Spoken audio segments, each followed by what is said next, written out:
Hi, I'm Erín Moure, and I'm here with, Klara du Plessis. and we're going to talk about postmortem of the event, Klara's fabulous new book, and I'm going to ask her 4 questions. You ready for this? Great to be here. Thank you, Erin.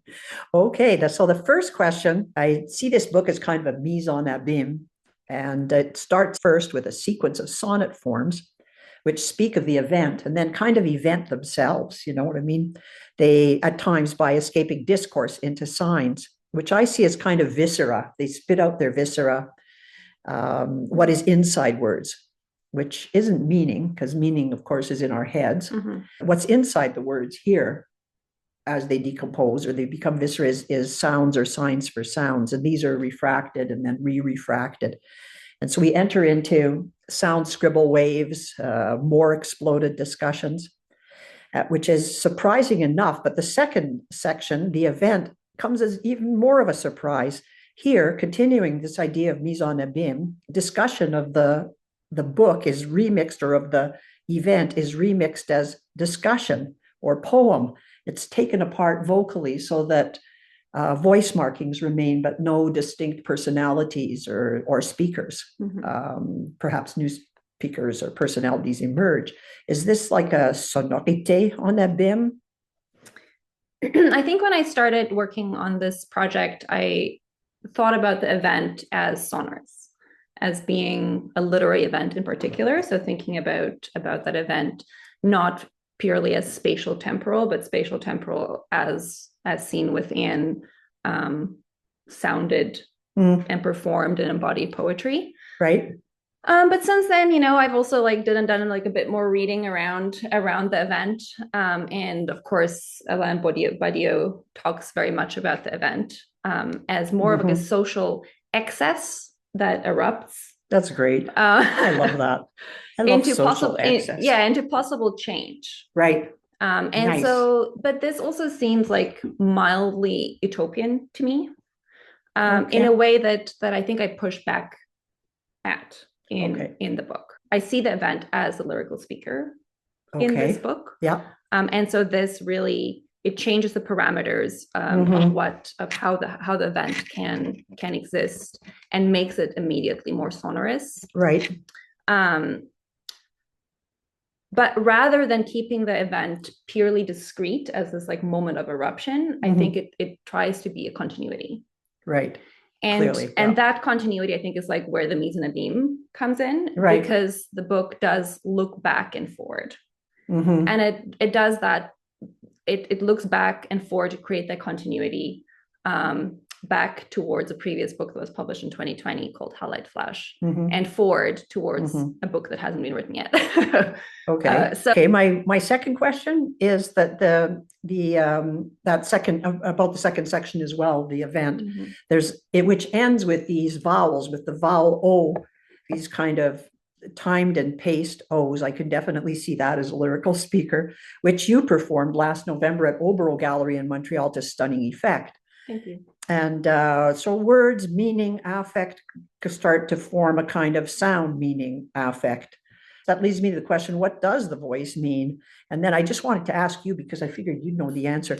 Does sound mean? I love that question so much. And I'm going to completely push back by fragmenting the word mean. Right? Okay. So does sound mean in an unkind way? Does sound mean in an average way? You can say that's a mean sound, as in that's an excellent sound. Right. I'll circumvent the question and ask Erin to also maybe inlay a short tubular volume gauge of this sound editing software pumps decibels in the lowest phi animation of desire. Flicker of energy in oblong proportions, pink annexation lands decay on rocks, on planets, orbits plumping with want. About now for the third question, about the links between exegesis and banality. And I mean, nobody talks about banality, and it's usually something that's negatively figured, but we're all pretty banal most of the time, and it's cool. It's like life's nice, In fact, more banality would be helpful in life, sometimes. Anyways, I find theory, or what people call theory, or I call philosophy, exciting, but the way that people absorb it and reflect it times to me can seem strange, and their citing of it, I'm not sure if it rises out of banality. In the event, the second section, we witness people absorbing philosophy, and their comments are literally broken up, and sound citational practices kind of become a sound stew. And are they banal? Do we need to scrape through the banal to get at existence? Is this an ontological book? So the piece is a sequence of events that happened also in 2020, actually, also with the launching of Hellite Flash. And there were 3 discussions that happened that were overlaid, the audio of which was recorded and overlaid, and then edited and used as a kind of sound poetry, right? So that is the context. I think what I like about it is that yes, you're right. There is like a certain in the eventness of it, there is a certain absorption and listening to theory that happens in the context of those events. There's also so much participation and contribution that kind of perforates that one-sidedness. And well, I don't see that as one-sided though, and I see the other voices as creating their creating a new voice. I mean, it's creating the event. This is the event is out of the event. I'm just going to show people somehow that formally looks on the page, that particular section. And so that piece is called Open Work, which is of course also a kind of lace making. Right. And so there's like a literal perforation of sound and contribution and like a directionality maybe where that's nice. Like where you're like, maybe one person is speaking, other people are absorbing, but also there's once someone's absorbed something, their mind is going in all kinds of different places, right? And so that whole perforation and making of thinking then ends up looking like this, right? To show the page. That's those O's we were talking about. Which is I like that as a perforation. The idea is that the O's as perforations as well as being sounds as perforations of the page. So the discussion around being then, right? About you brought this about ontology and being, right? So thinking about it as being not static and not complete. I think that's kind of to tie that back to to your original which is what question. Kind of because it's being is not static and not complete. That's what makes the banal exciting. Exactly. What people want to call the banal. I think it's fun. Okay, fourth question, the last section, the title section, postmortem of the event, of any event or of the one that's in the middle section, is kind of embodied and deploys images of the body more than some of the other parts. And I find that I don't so much hear and read as I kind of squirm and muscle through the text, which leads me to the question, does sound need the body? We just have some AI.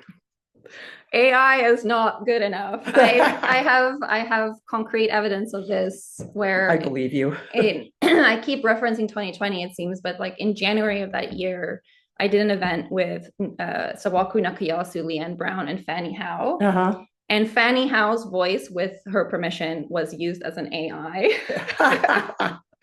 and it was I mean, it was interesting, but it didn't have the warmth, right? Or the presence or the squirminess of the actual voices.